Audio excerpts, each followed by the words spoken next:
Hey kindergarten families, my name is Foshee and I'm the Director of Elementary Ministries here at Crosspoint. I wanted to create a video for you guys if it is your first time especially so that you know a little bit more about our vision as well as what happens here on a Sunday morning and what happens throughout the week for you guys as well. So we believe that the church and family have more impact when we partner together to help kids develop a faith in Jesus that lasts a lifetime. Parents, you have the greatest opportunity to influence the lives of your kids. You're with them so often. And so we want to partner with you guys by encouraging, equipping, and engaging you throughout your several years in Kids Point, from birth all the way through 12th grade. So let's talk a little bit about what happens on a Sunday morning in Kids Point. As the kids arrive, we have check-in from starting at 9:45 and going until 10:10. You're going to check them in to their station. So since they're in kindergarten, you're going to check them into station number 1, which is conveniently the very first room on your left as you walk in. Note that our check-in time does close at 10:10 exactly. And this is because we want to create a secure environment for our kids. We make sure all of our doors are locked and that nobody has access except for Crosspoint staff during this time and the people that are already in the Kids Point halls. And we will not reopen those doors until service lets out. So whether that's 11:15 right on time, if it's a couple minutes late, a couple minutes early, unless you have a very emergent situation, we will not allow you to check your children out early. So just make sure you get here by 10:10. Service starts at 10 o'clock, so it gives you a little extra leeway time. So right at 10:15, they move into their first station. So in our hallway, we have 6 different stations for them to travel to. And this allows the kids to have 6 mini lessons of what our big idea for that day are. So your kiddos will go through these stations in this order. So that while they start in station number 1, they actually don't do that lesson until the very end. So at 10:15, they hear a little bell and they line up with their group and they move to station number 2 with their small group leaders. And this station is a service room. And this is a place where the kids will often have an activity or discussion about how to apply their big idea to everyday life. So for example, one week we learned about temptation. The kids came into the room and the leader gave them the prompt, you were so tempted to knock your brother's tower down and you did it. Oh my gosh, what do we do? How do we solve it now? The kids then got to create a new tower for their brother and talk about how important it is to repair relationships when we may have hurt someone. So that's one example of what may happen in there. Another example is creating bags for homeless families. Putting things in there like sunscreen, sunglasses, water for the summer. That way, if you come across a family in the summertime that needs a little extra help, you can give them a bag as you go along your way. So station number 3 is our craft room. And like I said, each room, they have a theme. It doesn't always exactly follow. This could be coloring. It could be cutting, gluing, some sort of hands-on activity, or another type of activity that goes along with that week. Station number 4 is small group discussion. So their small group leaders will be with them and follow them into each room. And a lot of the rooms have another leader in that room leading the activity for everyone, but the small group discussion room is a place for the small group leaders and the kids to really get to know each other, to do highs and lows, to have prayer request time, to discuss the activities that they've been doing that day. They might have a story to listen to. It could be a variety of things, but this is a space that we just really want to create that time to build those relationships with each other and with their leaders.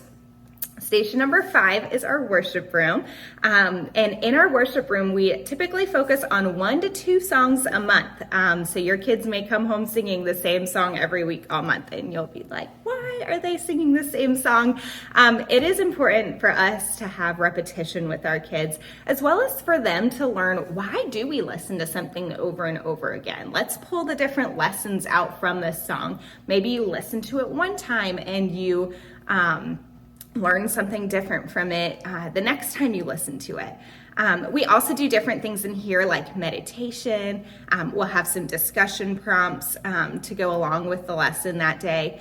And another thing we try to do every once in a while is for the kids to pick their way to worship, because we don't all always want to sing and dance when we worship. Some of us would rather create or sit and think about the song, or draw, or something different than the typical what we think of when we worship.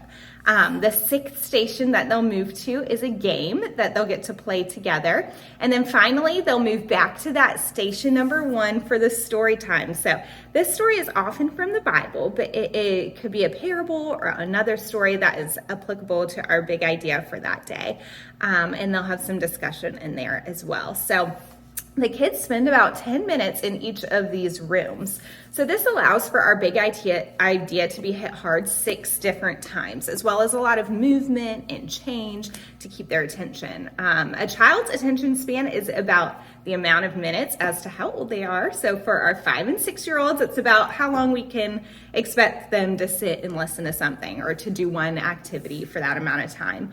And even for our 5th graders, 10 and 11 years old, this 10-minute station time kind of fits right in line for them, and helps keep everybody engaged.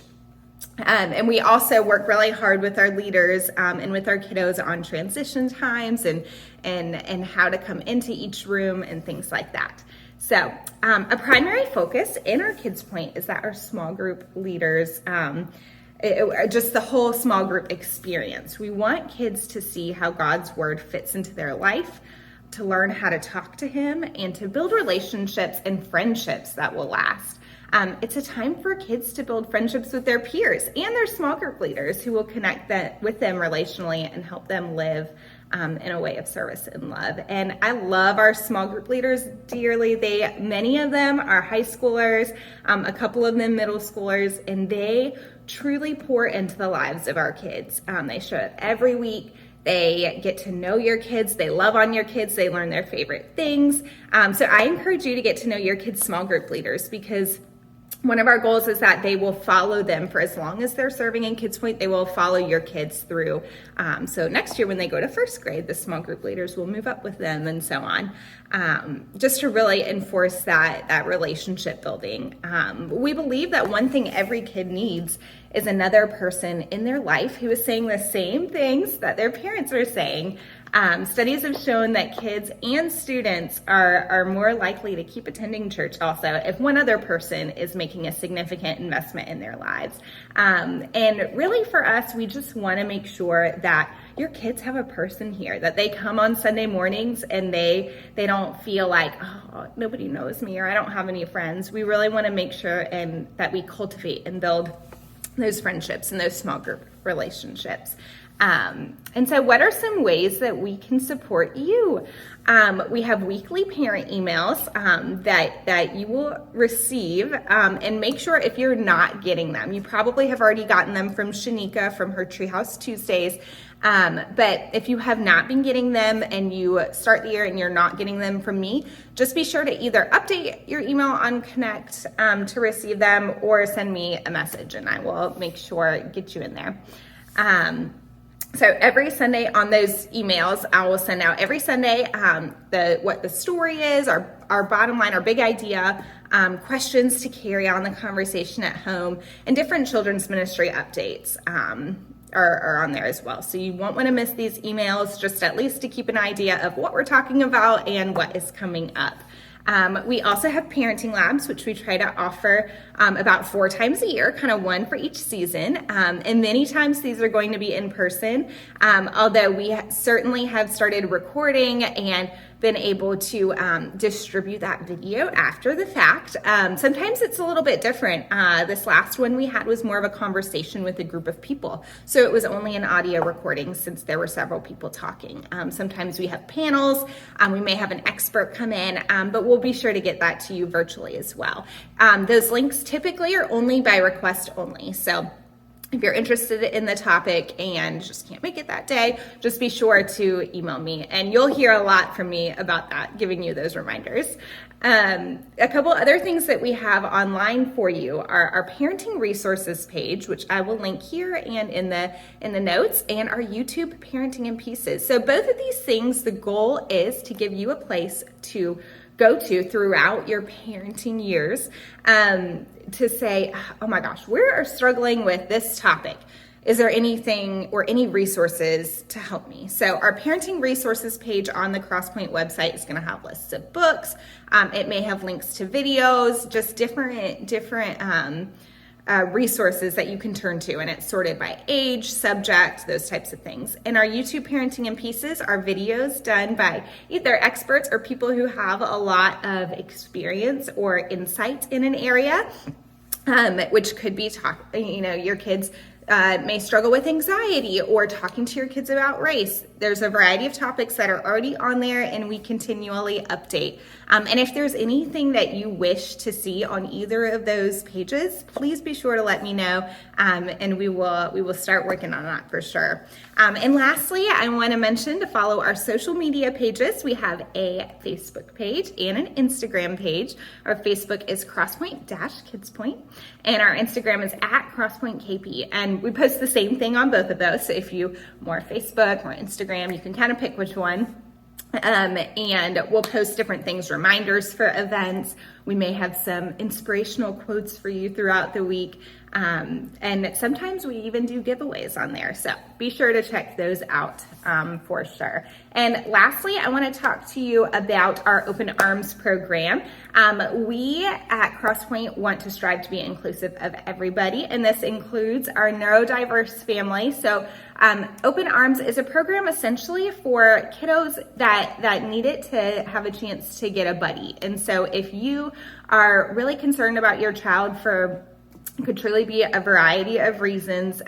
If your child has autism, if your child has ADHD, if they struggle in the classroom, or you're just nervous about those types of things, we have a wonderful volunteer, Ashley Solis, who handles all of that, but I will be happy to get you in touch with her for that if that's something that you're at all interested in or would like to find out more about. So thank you again so much for watching this video. We are so excited to have you join our KidsPoint Elementary family, and we cannot wait to meet your kindergarten kiddos.